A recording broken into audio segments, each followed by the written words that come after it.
And welcome back to the Morning Blend, where we're transforming your health with Columbia St. Mary's, part of Ascension.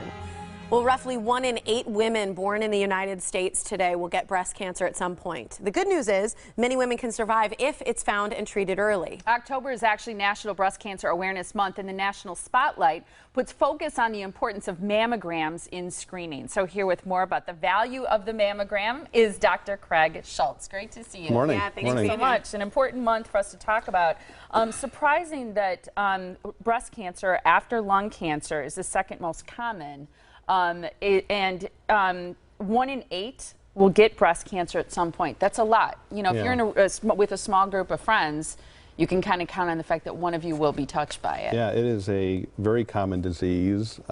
This year alone, there'll be about 250,000 women diagnosed with invasive breast cancer, another 60,000 with pre-invasive breast cancer. So it is a big problem, and about 40,000 women will die of their breast cancer diagnosis. So that's a lot of women, but thankfully over the years, since about 1990, the number of women dying of breast cancer continues to go down on an annual basis. And most importantly, women in their 40s and 50s who typically have a very invasive, aggressive breast cancer typically are living longer and being cured of their disease. So all good news. Yeah. And the reasons that they're living longer is because we're finding it earlier, right? And a lot of that comes to technology. Obviously, those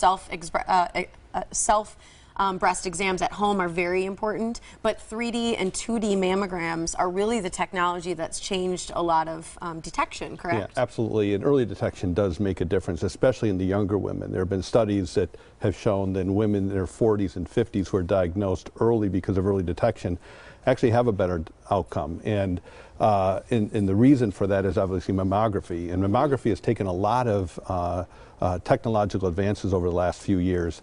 And Columbia St. Mary's, we went in full bore to 3D mammogram and 3D mammography about 2 years ago. And the reason we did that is because 2D mammography is very good, but 3D can actually diagnose women earlier, smaller lesions, and with a much greater accuracy, and not necessarily putting women through additional biopsies.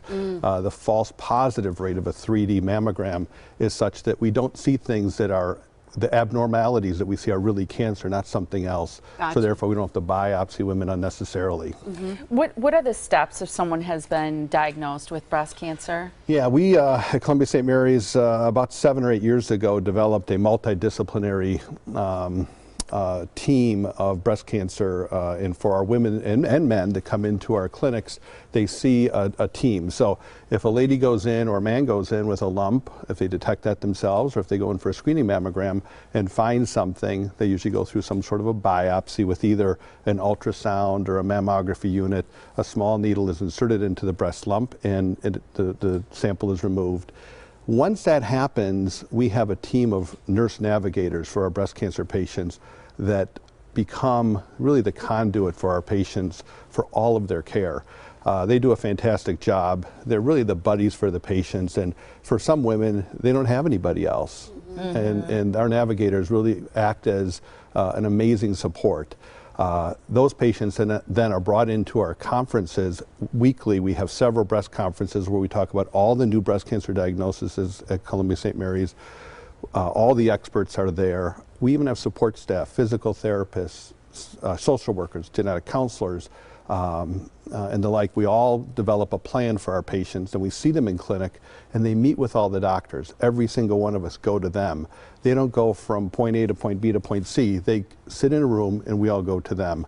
So over about a 2-hour period, women will meet all their specialists, meet all their support staff, and we'll develop a plan. There may be more things that we need to find out about their cancer, but usually they have a plan when they leave us. I think that team approach is so important. Are there other symptoms that women can be aware of beside finding a lump? Yeah, the lump is the most common.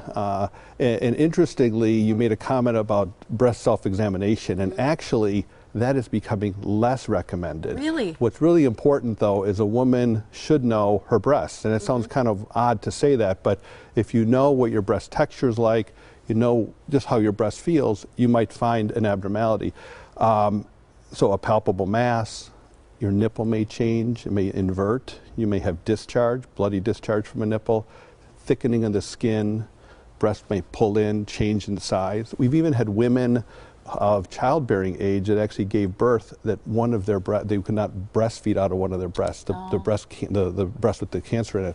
So there are lots of different things that women can look for. Obviously, something that's different should be looked at. Yeah. How often should you have a mammogram? The age and then the frequency. That's a very loaded question. I know. And over the years, it's changed, and it continues to change. A few years ago, there was the United States Preventive Task Force came out with mammogram recommendations that were kind of completely different, very radical change in what we normally had done. And about 6 months to a year later, things really kind of changed back, and we've kind of come up with some different recommendations. So primarily, and you can go to different websites or different organizations and get different recommendations, but the American Cancer Society pretty much recommends a woman to start a mammogram about age 40 if she's motivated to do so, certainly by age 45. Annual from 45 to 55. After 55, every other year if a woman's comfortable with that, or annually if they're not comfortable with every other year. See, and I think their recommendation should just be every year, especially so that insurance pays for it. And I think even starting at 35, because sometimes I think the baseline, just like prostate cancer where that baseline is so important, but I'm not a doctor. Well, women that are higher risk, 30 years old, either with an MRI, family history, genetic risks, things like that. So at age 30, we recommend women to have a mammogram and MRI, because they're much more, MRI can add so much more to a woman's imaging, especially when younger women have very dense breasts and it's very difficult to see things through a mammogram. Great information, important for you to stay up to date, especially here in Breast Cancer Awareness Month. You can contact Columbia St. Mary's at columbia-stmarys.org to find a physician near you. 414-332-DOCS is the phone number. Thanks for being here. You're very welcome.